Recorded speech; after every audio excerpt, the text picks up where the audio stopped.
गीता का 5वां अध्याय।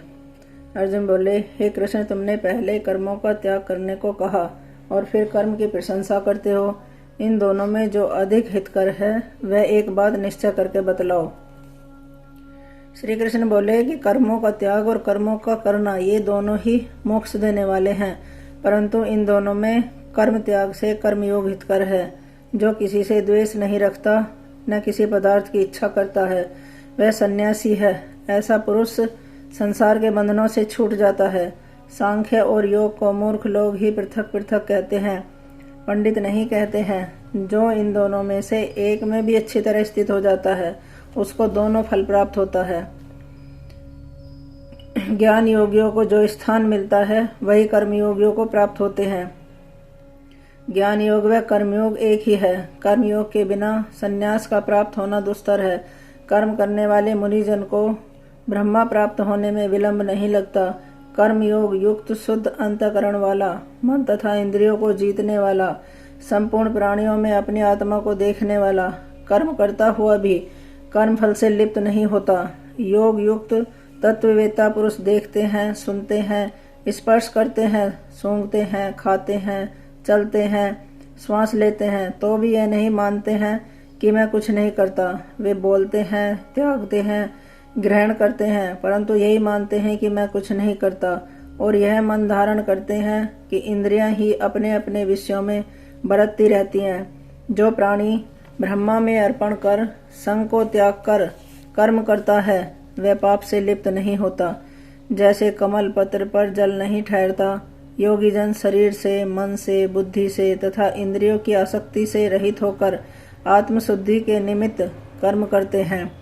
योग युक्त पुरुष कर्म फल त्याग कर मोक्ष रूप शांति का लाभ करता है, और जो योग रहित है वह कर्म की इच्छा के बंधन में पड़ जाता है।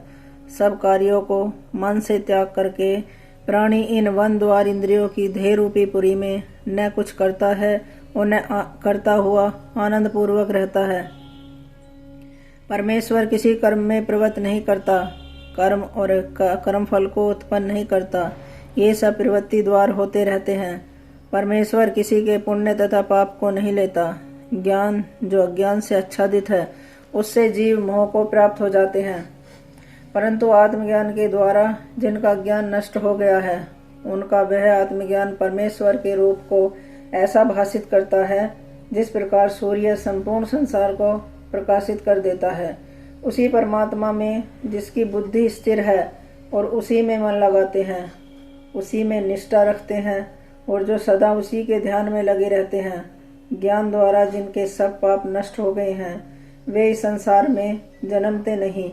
विद्या और विनय से संपन्न ब्राह्मण में, गाय में, कुत्ता में और चांडाल में पंडित जन की दृष्टि समान रहती है।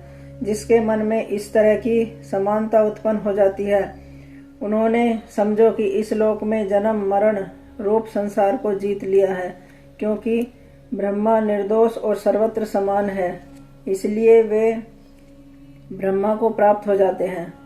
जो प्रिय पदार्थ को पाकर प्रसन्न और अप्रिय को पाकर खिन्न नहीं होते, ऐसे स्थिर बुद्धि वाले मोह रहित ब्रह्मावेत्ता को ब्रह्मा स्थिर जानो। बाहरी पदार्थों में जो चित्त को आसक्त नहीं होने देता वही आत्म सुख का अनुभव करता है, और ब्रह्मा में अंतःकरण को मिला हुआ अक्षय सुख मोक्ष प्राप्त करता है। वे इंद्रियों के स्पर्श से जो भोग देते हैं वे वस्तुतः दुखदायी होते हैं, उनका आदि भी है और अंत भी है। हे कौन्ते, ज्ञानी लोग ऐसे भोगों में रत नहीं होते। शरीर छूटने के पहले जो मनुष्य काम और क्रोध के वेग को सहन करने में समर्थ होता है वह योगी और सच्चा सुखी है। जो योगी आत्म सुख से सुखी, अंतरात्मा के आनंद से आनंदित और अंतर ज्योति से ही प्रकाशित है, वह ब्रह्म रूप होकर ब्रह्म निर्वाण मोक्ष को प्राप्त होता है। पाप जिसके नष्ट हो गए हैं, कुबुद्धि दूर हो गई है, मन को जिन्होंने वश में कर लिया है, जीव मात्र का जो हित चाहते हैं, ऐसे योगी को ब्रह्म निर्वाण प्राप्त होता है। काम तथा क्रोध जिनमें नहीं है, मन के वेग को जिसने रोक लिया है, ऐसे आत्मज्ञानी योगियों को ब्रह्म निर्वाण सहज ही प्राप्त होता है। बाहरी पदार्थों के संयोग से अलग रहकर दोनों भवों के बीच में दृष्टि लगाकर नासिका के भीतर चलने वाले प्राण और अपान वायु को सम करके इंद्रियां, मन और बुद्धि को वश में करके इच्छा, भय तथा क्रोध को त्याग मोक्ष की इच्छा करने वाले योगी जीवन मुक्त हैं, जो मुझको सब यज्ञों और तपों का भोक्ता, संपूर्ण लोकों का स्वामी और सब प्राणियों का मित्र जानते हैं, उन्हीं को शांति प्राप्त होती है।